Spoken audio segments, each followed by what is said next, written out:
So, hello. Today I'm going to do something that I haven't done in a good while. I'm going to talk about books. Now, I talk about books regularly, but these are usually tabletop role playing game books or related books, which are usually a certain text type. Either they are rules or they are complementary text, source books, or adventures. But today I'm going to talk about books and specifically about one author. Now, and first of all, there are not going to be any visual cues, so you can take this and listen to it like it was a podcast. You can go about the house, do your chores, or you can take me on a drive and listen to me. Secondly, it will be a ramble. Thirdly, there will be spoilers for any and all books by Stephen King. Maybe some other things as well, but definitely Stephen King. So, and it's going to be a ramble. I don't know. Maybe I've said this already. It's the 18th of November 2023, 10:30 in the morning, and downstairs the party for the 18th birthday of my neighbor is already underway. So you may be hearing music. The sun is shining. And yeah, I want to preface all of this with another thing.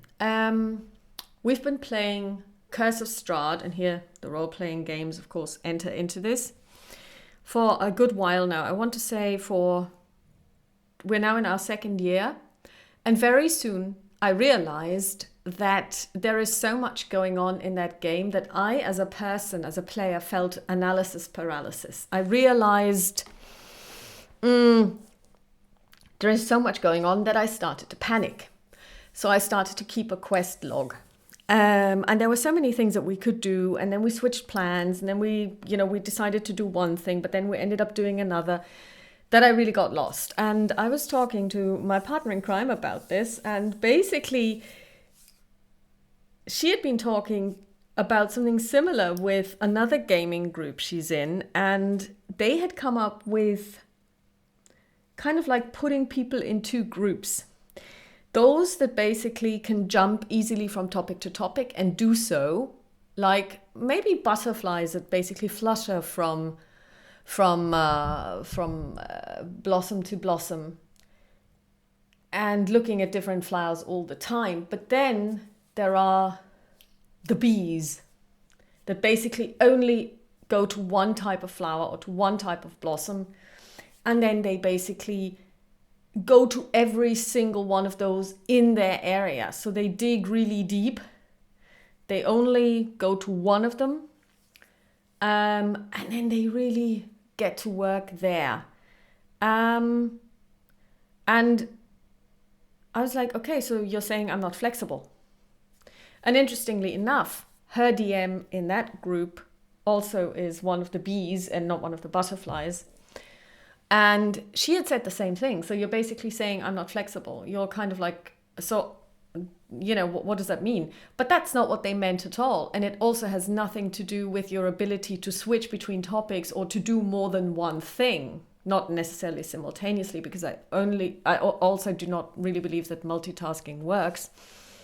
But it's more this, there are people who sink their teeth into a topic and then they stay with this topic until such time as they for themselves are satisfied that they have really understood the topic and have explored it as much as they can, or as much even as they want to. And they can stick with a topic for long periods of time. And basically I went away from this and I was like, yeah, I don't know. But then I realized that this is actually true. And I looked back over my life, which at this stage was already 49 years old. And I realized that this is true. That I look for topics and I work on them for a very long time and very intensively before I move on to something else. But then when I'm in the middle of this bee attack on this particular type of flower, I don't forget everything else, but I really don't do anything else. I really concentrate on this. And at the moment, this bee is working on Stephen King. And that's a really curious thing because Stephen King started publishing in the 1970s. I was born in 1973 in Germany, and I grew up not knowing about Stephen King.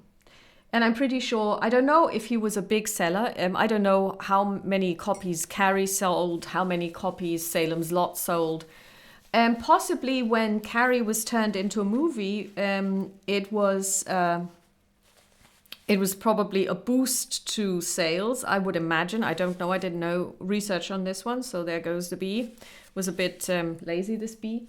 But I remember growing up seeing pictures of Carrie, you know, the actress with this red paint streaming down her body, you know, at the ball. And it seemed like there was fire going on. But, you know, I was very young, so I didn't really care. And then, of course, in 1980, The Shining was released with Jack Nicholson. I was 7 at the time, so again, I wouldn't have gone to the cinema to watch that. And I would have seen pictures of that as well. And of course, you know, I would be going to school, and there would be those posters advertising the movie.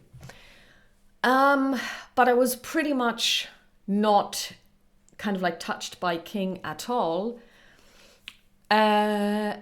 But of course, as I was riding the train into the city centre to go to school, people were reading books at the time, and people were holding these huge, humongous books, and on the title page it said S, so that's it.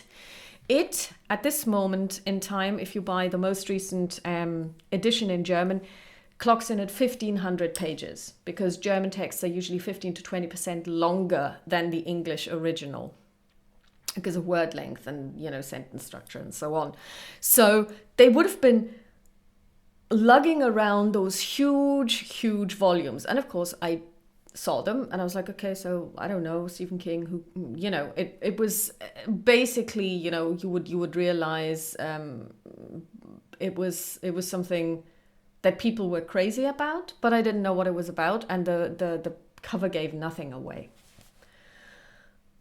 Until one day we had to do a book report, and I remember the one girl in my class who was special because she was a heavy metal fan, and heavy metal was just not the type of music that people in my school would be listening to. So, you know, she would be the, you know, like hanging out with the boys with the long perms and the, you know, like the blue jeans jackets with a patch on the back that basically signified what band they were into, you know, that kind of thing. So that was she was smoking at a very young age. She was drinking openly at a very young age when people were not allowed to drink. But, you know, in Bavaria, nobody really cares as long as it's beer. And she came into school for her school report, for a book report, and we were like, okay, so what is she going to talk about, you know? And she puts her book bag, because I was sitting in the front row, on the desk, on the teacher's desk, because that's where you're standing when you're giving your book report. And she takes out this huge volume and puts it on the desk, and it is It by Stephen King, of course, in its German translation, Es. And everyone was like, you could hear us sucking in the air, kind of like wondering, she reads A, B, she reads for fun, C, she reads a book of this length for fun. We were really surprised. And I remember that I also got the feeling that the teacher was surprised. So she basically gave this book report, and it was very impressive. She'd read the book twice. She really understood, as far as, let's say, a 15-year-old can understand Stephen King, because I believe that Stephen King speaks to people at different levels, depending on the ages that they are when they read the books. But we'll get into this maybe in a later session. Anyway, so she gave this book report, and I took away from it, okay, a lot of stuff. There's a group of children, and then later on they come back as adults, and they're trying to fight this eternal evil, which is it. It comes in the form of a clown, Pennywise, and later on in the form of a, well, for want of a better word, of some kind of transcendental spider creature. And I realized, okay, and you also get to read a section of the book to the class as part of your book report. And I realized this is a horror novel. And I was like, okay, so I don't really like horror because I was still reeling from the shock of watching The Fog with Jamie Lee Curtis when I was 8 years old and I couldn't sleep for 2 weeks. And when I was like 12, my mum watched The Exorcist and I got to watch it with her. And I also couldn't sleep for several weeks. So I was like, okay, horror is not for me. Stephen King equals horror. Horror is not for me. So hence, Stephen King is not for me. Later on, I was already at university. At university. We watched It with Tim Curry, which came out in 1990. And it's horrifying. It's a horrifically well done movie. So it's supposed to be horrific, and it is. And again, I really was like, okay, Stephen King is horror. Horror is not for me. Then, of course, we also watched at some point, we watched Misery, and my mother really liked it. And of course, it introduced a great Kathy Bates to the world. And my mother also read the book because we borrowed it from a friend who owned it, and she really liked it. But then again, my mother is really into psychological horror and that kind of thing, but also into true crime. So in a way, I understand why Misery would speak to her. I didn't read the book because the film is so horrific. It's really well done, and I think it's a great film, but I wouldn't rewatch it because of all of the pain that is inflicted by Kathy Bates's character on the author, whose name I forget. And I think he was played by James Caan, maybe, but I'm not sure. Anyway, so I was just like, yeah, it's a great movie. The story is super, but I don't really need to rewatch it because of all of the pain that's going on. I mean, when she breaks his legs, it was like, ugh, I could physically feel it. But it was different from King in that the horror was not supernatural in nature, but it was in the person. It is the human being that is the horrific thing, which made me cringe even more. But it didn't give me nightmares, but it made me cringe even more. Then at some point I watched The Shining with the one with Jack Nicholson. And it was okay. It's horrifying, yes. There are some spooky moments. There are some jump scares, and and all of this hedge maze stuff and blah blah blah. And again, it was like, yeah, been there, done that. And then I watched Langoliers, the 1996 made-for-TV adaptation, and I really liked it. I thought this is marvelous. It's good. It's an interesting idea that is being explained here and played out. And it is actually through Langoliers now in 2023, that I'm re-experiencing Stephen King. But between then and today, there was a lot of silence between me and the author. And then at some point in the 2000s, I want to say after 2009, I did a couple of things. I bought, for some reason, I can't remember why, I bought The Dark Half and really liked it.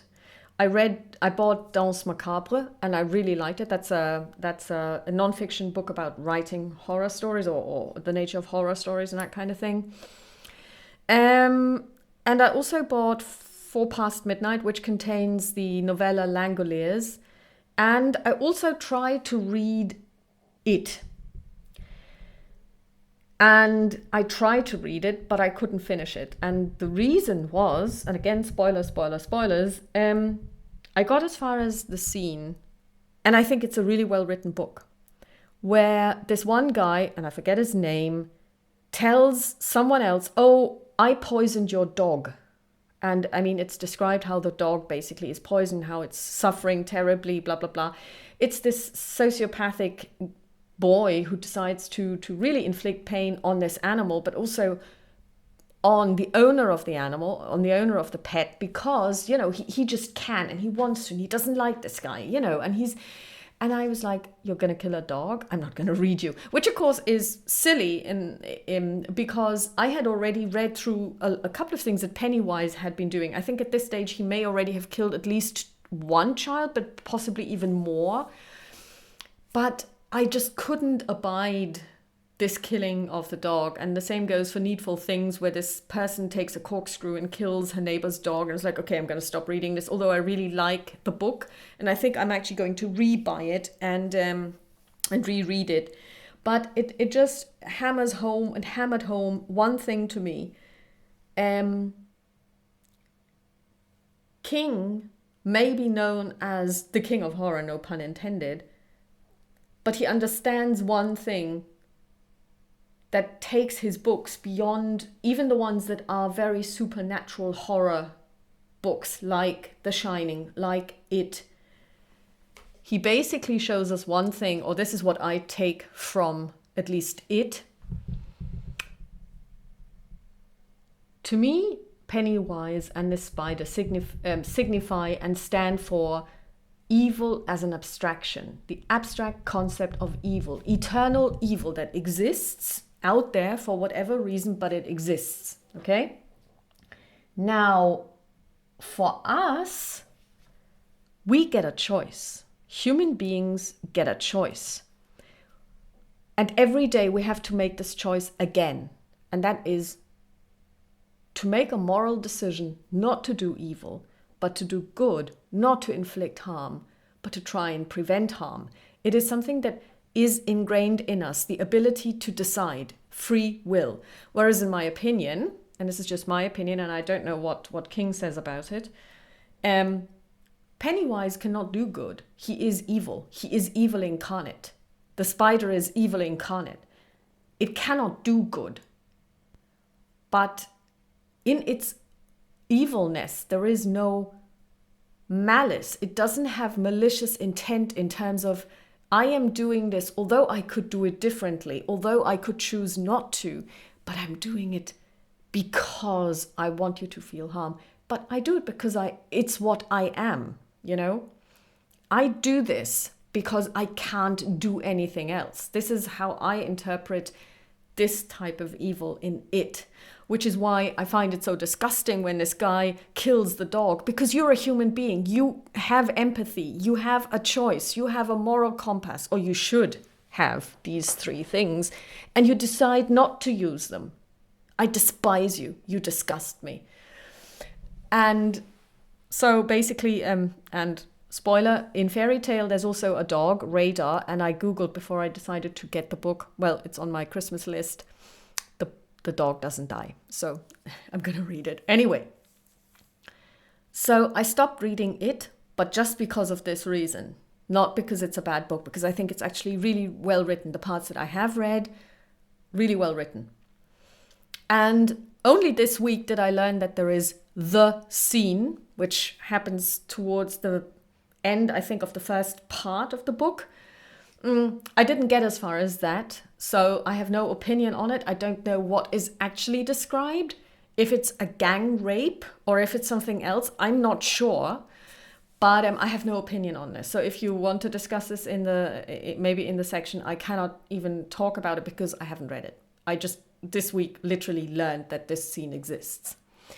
Then I tried to listen to the audiobook of The Shining.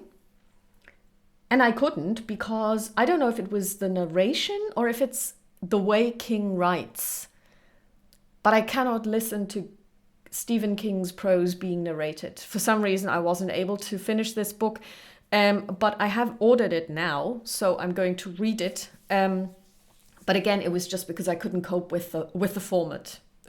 Listening to The Shining as an audiobook just didn't work for me. And then again, there was silence. And then Corona came, COVID, and I was locked away like everybody else. And I got a care package from Germany. And it contained a lot of things from someone very dear to me to basically tide me over. So there were videos, DVDs, there was a dice set, and there was also a DVD set of the 90s version of The Stand, which of course in Corona times is probably a very good thing to watch because it kind of hammers home what's happening only on a larger scale, you know. And I was like, that's Stephen King? odd, because that's like, what? That's, there's no supernatural element. Well, okay, let's move away from this. There is a lot of supernatural elements in The Stand, but it's all about humans. It's all about the interaction between the humans in the different zones of this world.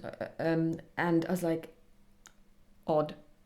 Having said this, I never watched The Green Mile. I never watched Shawshank Redemption. I never watched Stand By Me. I only later found out that they were based on Stephen King's writings. And I was like, okay, that's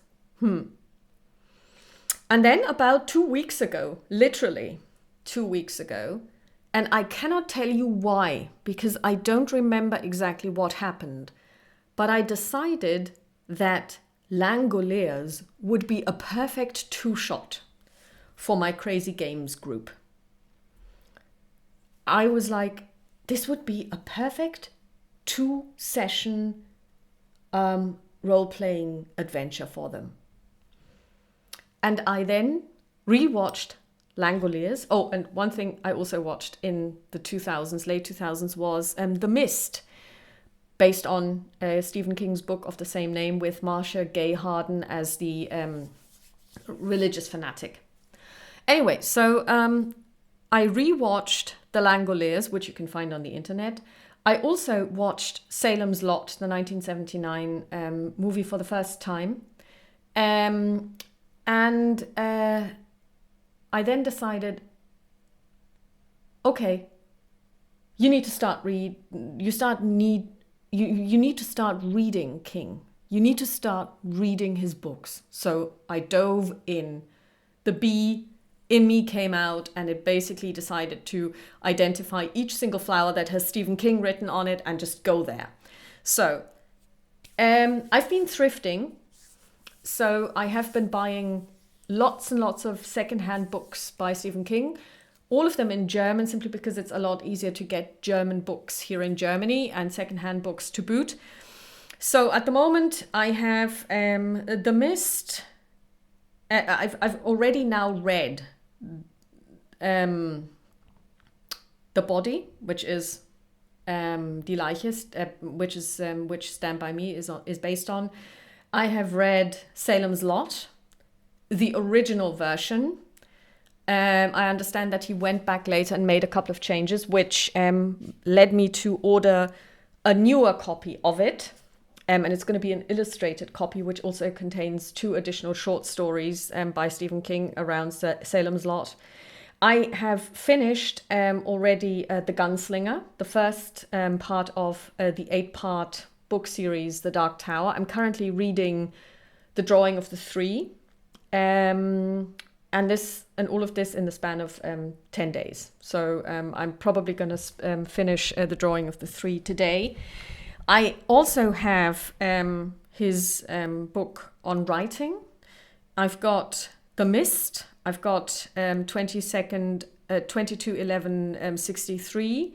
I've got Dead Zone. I've got the whole Dark Tower series. I've also bought the extended version or the rewritten version of Gunslinger, because obviously the one that I have is a beautiful German edition from the late 90s, based on the first edition that was, or it's the first edition that was translated into German, and it's the original 5 short story compilation. So when he then went back after he had finished, or probably kind of sort of finished, The Dark Tower, he went back to make changes to Gunslinger. And basically I've now also bought the English version of the Gunslinger, that contains all of his amendments and emendations. So I've got those, and I'm waiting on The Shining. I'm waiting on a secondary text by, is it Bev Vincent, who wrote on The Dark Tower? I'm also waiting on Insomnia. So I am at the moment really compiling a huge library of Stephen King books. And of course, I've been spending a lot of time on YouTube and listening to podcasts, because what I didn't realize was that Stephen King has this huge body of work, most of which can actually not be considered horror. In terms of, it's not like It. You don't have this evil being somewhere out there that is just trying to consume you and the city that you live in. And I also didn't realize that he wrote a couple of fantasy books, like is it Eye of the Dragon or something? And of course, Fairy Tale, which came out, I believe, this year. I really, really, he'd always been present, and every so often I would read about something that he said, and I realized what his political standpoint is, and it kind of overlaps with a lot of my own standpoint. So yeah, but I hadn't really given him much thought, and I think now that I've read Salem's Lot, for example, but also the Body, and I finished Gunslinger. There are a couple of things about Stephen King. Number one, Stephen King is a very American writer in terms of he observes America, the United States, where he grew up, where he was born. And in his writing, he is actually quite a social writer in terms of he observes social interactions. And I think he is somebody who's excellent at describing the dynamics between people. You see this in Needful Things, where it's basically about this town. I believe it's actually Castle Rock, but I'm not sure, but I believe it is. Or you see it in Salem's Lot, which is set in Jerusalem's Lot, or Salem's Lot, that's the name of the town, where you have, on the surface, a horror story of this old vampire coming from the old world to the United States and turning this whole city, and I think it's got 1,000 inhabitants or something, into vampires. So he's basically creating this community of vampires there. But it's also about this community, about the human tragedy and the human lives there. So you've got the guy with the hunchback who never gets a girl, and he's lusting after this girl, and basically then the vampire says, oh yeah, you can have her, and he basically turns him, and then basically and she gets turned at a later point, and the two of them actually are quite happy together as vampires. You have this one guy whose wife, she cheats on him. He catches her and her lover in the act. He mock executes the lover, and then basically beats up his girlfriend, or his wife, sorry. And from then on out, in a sentence that follows a little bit later in the book, and it kind of like reads, and he raped her that night, and since then he's raped her every night. You know, who's the actual horror monster here? The vampire who's basically eating people or drinking from them because he needs to survive, or this guy who basically decides every day, and again here we come back to making a decision every day to do something and to do evil, who does a terribly evil act every night, you know. And it's this, you have these lives.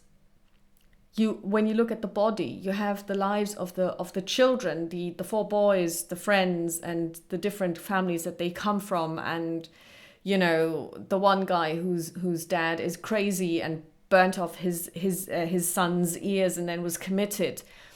Then you have the guy who basically the protagonist, whose older brother got killed in an accident, and since then he has turned into nothing for his parents. They ignore him, they don't talk to him, they just talk and think about their older son. So it's like he's a non-entity. Then you've got the other guy, Chris, whose father is basically a drunk and does nothing but beat up on his children, you know.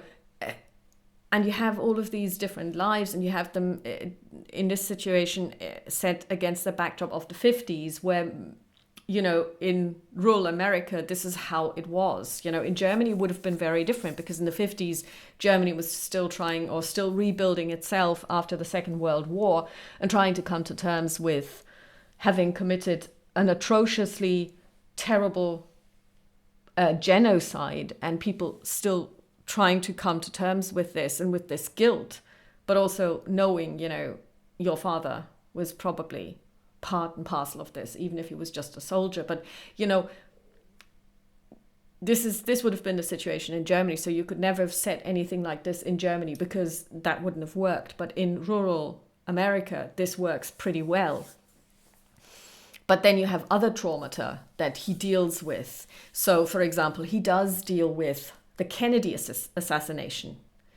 And apparently he wrote the book about, so it's 22/11/63, and then decided not to publish it because he felt it was still too, the wound was still too raw. He couldn't, and he didn't want to put this out there into the public domain to reopen this wound that the Kennedy assassination had left in the United States.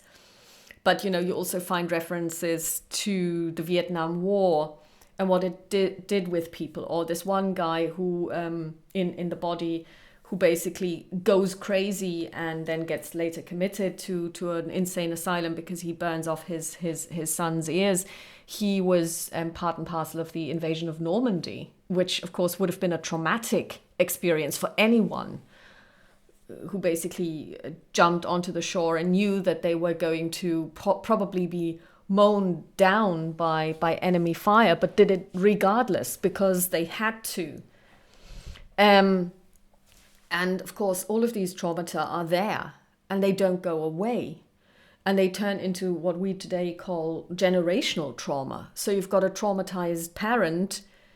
They then start traumatizing their children. So they carry on this trauma in a different form.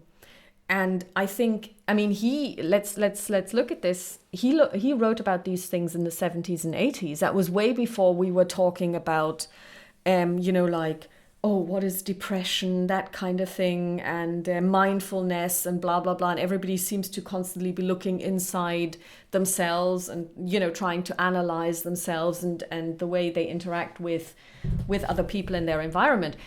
That wasn't happening in the 70s. But he saw it and he describes it. And in a way, he describes how all of this leads to evil. Sometimes the evil is external, like in the Pet Cemetery, where you have this ancient burial ground, which basically then comes or infuses these dead bodies with unlife, as it were, and then they come back as zombified creatures, or in It, where it's definitely an externalized thing that exists. But there's also this internal struggle that can lead us to be overcome by evil if we cannot face our trauma, if we don't have anybody maybe to share our trauma with and help us overcome it. And of course, Stephen King himself has been very open about the fact that he was a very, very heavy alcoholic and did questionable things. And was very bad to his family. I don't think that he ever physically abused them, but I know from experience there are people, when they are drunk, they completely remove themselves from everybody else, and that is equally as terrible because you feel like you're a non-entity. It feels like you don't count, and alcohol takes center stage, and it is a terrible situation to be in. Now, I don't know how it manifested in the King family, but Stephen King did say that he's surprised in a way that his family didn't abandon him. And it takes a lot to admit this, and especially publicly. So I think he's had his own demons to fight, and also you find people in his books who succumb to substance abuse. I mean, in The Drawing of the Three, you have Eddie, who literally has on the tarot card that Roland gets a monkey on his back, which is something that actually doesn't work in German, because this idea of the monkey on your back isn't a German figure of speech. It means nothing in German. So, you know, when somebody says, oh, I've got a monkey on my back, and they say to you in German, you would go, really? Can't see one. What does that mean? You know, because we don't have this figure of speech. But in Eddie's case, this is heroin. It actually says so, heroin. And Roland, of course, comes from this alternate world or future world. And he's like, what is that? I have no idea what that is, you know. And you've got lots of people who basically in the body, you've got this caretaker of this waste dump. And I think he's also an alcoholic. So there are lots of people who are alcoholics, who drink, and who take drugs. So again, this is a way how you deal with trauma, to numb the feelings. So the idea is not to think. The idea is not to feel. And I think this is really what Stephen King is about. So when I basically made this equation, Stephen King equals horror, I don't like horror, so it means I will not like Stephen King, I was terribly wrong. There are certain aspects and certain books that I will never read, because I will certainly never read Carrie, because I really do not want to witness this trauma that this girl is undergoing at the hands of her fanatic mother and at the hands of her bullying schoolmates. I really don't need to read this. I don't want to experience this. I'm also never going to watch the movie, because I saw snippets, and Sissy Spacek is such a good actress, but it made me cringe. It repulsed me, because what she's going through is so terrible. I don't need to witness this. I'm sorry. I'm pretty sure it's a brilliant book, and I know it's a brilliant film, but it's just something that I don't want to watch. And I'm also not going to ever rewatch it, and I also don't think I'm ever going to read it. But that's a personal choice. But there are plenty of books that Stephen King has in his body of work that I will experience and that I will read, some of which I've already read. And maybe, if I feel like it, I will talk about them. So, of course, as always, thank you very much for listening. I hope you found this interesting. At the moment, Stephen King is at the center of everything. And for those of you from a tabletop role-playing game background, I have already created 4 character sheets for Call of Cthulhu Modern to go with my Langoliers idea for a 2-shot, because we will not be using the normal Monster of the Week characters because it doesn't fit. And it's already there and it's already planned out. And hopefully at some point, maybe in the next 6 months, we'll get to play it. So watch this space and have a lovely rest of the day. Bye.